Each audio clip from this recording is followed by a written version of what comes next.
Good morning, everybody. Welcome to this individual executive member decision. My name's Callum Wernham. I'm a democratic and electoral services specialist. Making the decision today, we have two members with us. We have Sarah Kerr, who's the executive member for climate emergency and resident services, and Clive Jones, who's the leader of the council. From the officer side of the table, we have Glyn Davis, who's the head of IT, and I'll hand over to Glyn just to walk us through the report and recommendation, please. Yeah, thanks very much, Callum. So what we're looking for today is for executive approval for us to award a 5-year contract to Netcall for their Liberty Create CRM platform. The reason we're making this move and want to introduce this is around kind of developing the best possible customer services at a cost-effective price. So what we found is we have got a CRM at the moment, but it's cost prohibitive for us moving forward. And we're in contract till March 2024, and we need to complete a full migration off of the current platform by this date so that we can realise savings beyond that date. We also need to move off of the platform, as I've just mentioned, because the licensing model of the current CRM is cost prohibitive. So as we develop more services, more digital services, we give more staff licenses, the licensing costs go up, whereas we need to move to a product where the licensing model is much more flat. Also, the product we're looking to move to is low code, which means that we can develop services in a more agile fashion, quickly, for the benefit of our residents and our customers. The implementation costs of the product are £160,000, which are capital funded, followed by a year of licensing costs, which are capital funded, and then the ongoing licensing costs of the product are cost neutral compared to what we use at the moment. So this is very much a driver for why we're making this decision, to make sure we're delivering the best that we can for the council with the money that we've got.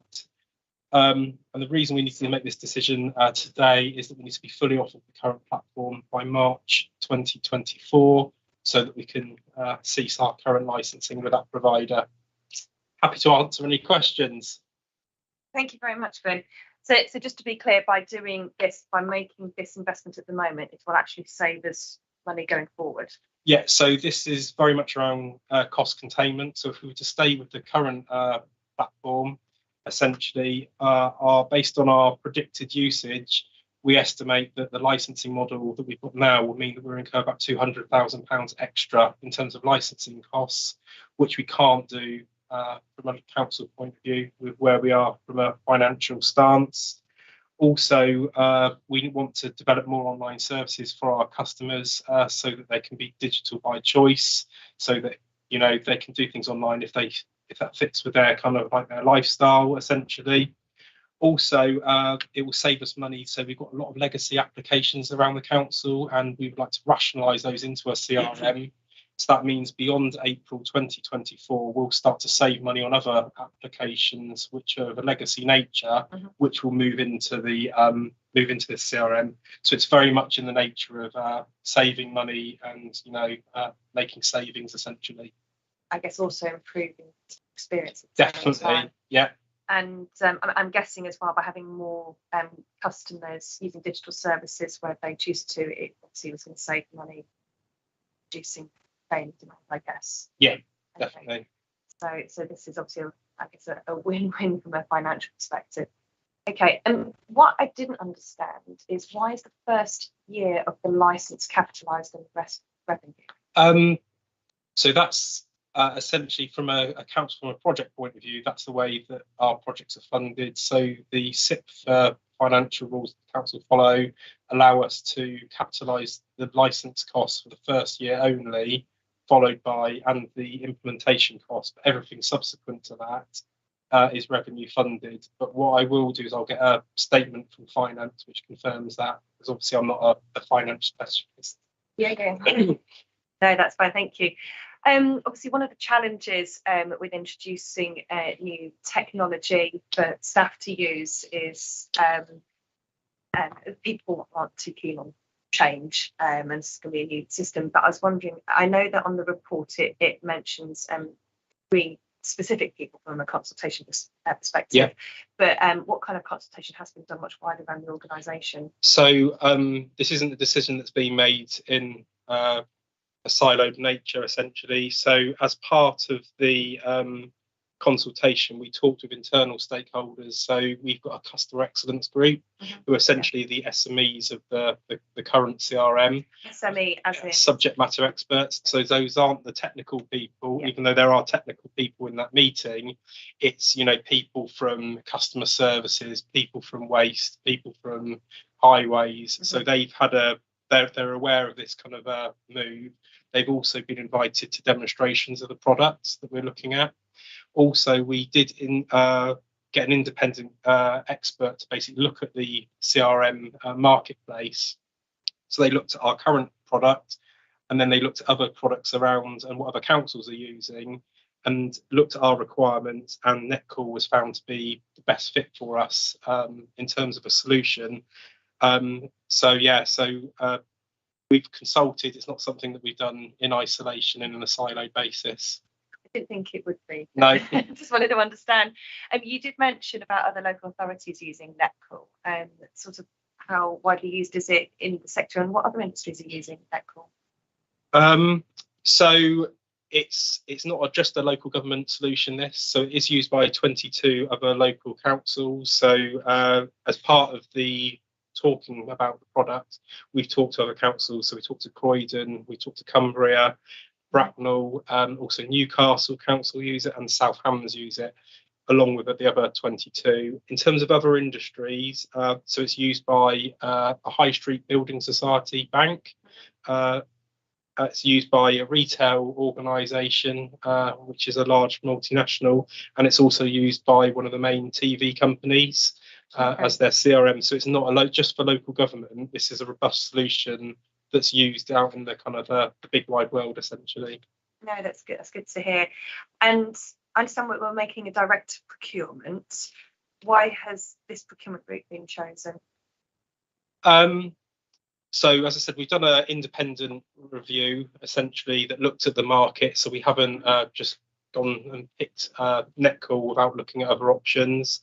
We have got to move off of the product by March 2024 in order to start realising savings. So we need to buy a product that's right for the council in the quickest fashion, so that we don't kind of incur additional costs beyond March 2024. As I said, the independent solution found Netcall to be the best fit for our council. So that's what we call a soft market test. Once we did that, we spoke to our procurement colleagues about what is the right compliant route, and that's where we come up with this framework we're doing a direct award through. So it's a framework that's used by local government and the NHS to buy digital services, essentially. Okay, that sounds great. I think I've only got one other question, and that's obviously what we can do with this product in the future. So I'm keen that we are as transparent and customer friendly as possible as an organisation. So is there going to be an opportunity within the cost, or would it cost more for us to have some kind of customer tracking interface? So let's say I was a customer and I wanted to see how something was progressing, a query. Is that possible with this? Yeah, so what we would call that, so that's got workflow in it. So if you were a resident, let's say you logged in or you were doing a request through the CRM. So from a resident point of view, they would never know that they're using the CRM. They would be on the website, essentially, filling in a form which feeds into our CRM. So what we'd have there is some workflow that shows where they are in the process, of how much further they've got to go with the completion. And then once a form has been submitted, they'll be able to see essentially where they are in the process. So it's a little bit, I suppose, like, you know, if you've got Domino's pizza, you can see where your pizza is in the, you know, it's in the oven, it's out for delivery, you've received it, essentially. That's very much what we want to kind of aspire to be transparent and, you know, keep the customers informed. In terms of the cost point of view, so it's a flat license. So what, you know, we've got the product, we've got the platform. It would just be down to us to develop and configure it. So it wouldn't cost us any more to do No, that? unless we needed specialist resource to do that. But that's not something I believe that we'd need, because one of the drivers for moving to this platform is that with the current one, you need some highly skilled, highly technical developers. This is very much about putting the development into the hands of the subject matter experts and the technical people with the right technical skills. Okay, no, that sounds great. I think that's something that, you know, done some initial rollout we could at Definitely. in the future. Yeah, that sounds great. Sorry, I've popped all the questions. Have you got any? I haven't got any questions, so I've got some comments. So Yeah, absolutely. Really good that you're saving money from this. Shame you got to wait until April 24. Would have been nice if it was faster than that. Really good also that it is improving customer service, and it can check with quite a few of these councils. Yeah, I'm sure you haven't been to two of them. No. And spoken to them, but you've been to a few of them, and it all works well. I would say on that, we actually did go to the user group last week. So we actually spoke to Netcall and said, look, tell us a council who's a bit troublesome, I suppose, and who we could go and talk to. And they couldn't give us any, which you'd expect because they're selling us a product. But they said, look, you haven't bought it, come to our user group. There was all 22 councils there, talking about it, demonstrating what they're doing. One of the beauties of this product is that we don't have to build things from scratch. So let's say we built a process and another council really likes the process we've built, we can share it with another council. So there's like an app store that we can go in and download processes and then configure and customize them for it. And the ethos of the product is not about, I suppose, paying a company to develop the system. It's about putting the power in the hands of the community. So us helping each other to build the best possible tools. So not only by improving our digital tools, we actually might help other, councils essentially by developing really good stuff here that we share elsewhere, and we can then, take from other people who are doing stuff really well. So yeah, it's all for the greater good. Okay. I think it's obviously that, it sounds like the right product. I think the thing is going to be ensuring that we get the rollout, and it's, as we were saying before, it's products only as good as those that use it and use it correctly. So I think that's on us as well as senior stakeholders in the organisation to make sure we support this and encourage council-wide adoption to really make the most of this product for our customers. Yeah, brilliant. Thank you very much. No worries. Thank you. So just before we move on to the recommendation, there is some financially sensitive information in the Part 2 sheets. Can I just confirm that both members have read that and they're happy with the information within those sheets? Fantastic.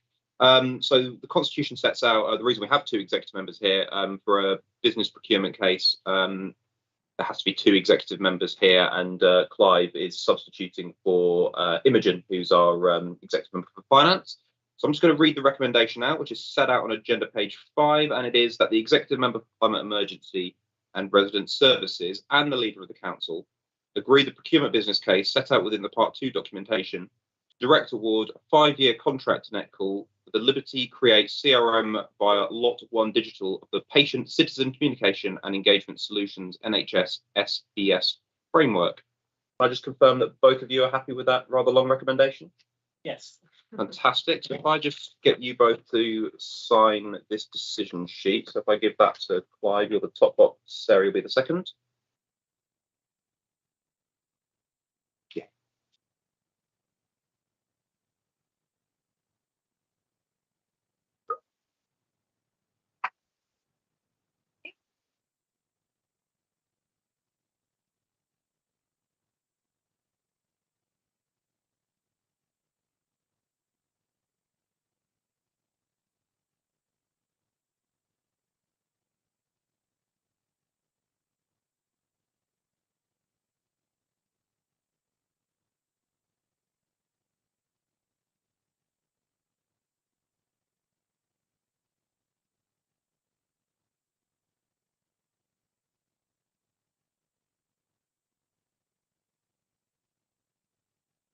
Thank you very much. So subject to the standard 5-day call-in period, this decision will become formalised. And with that, I will close the meeting. Thank you very much.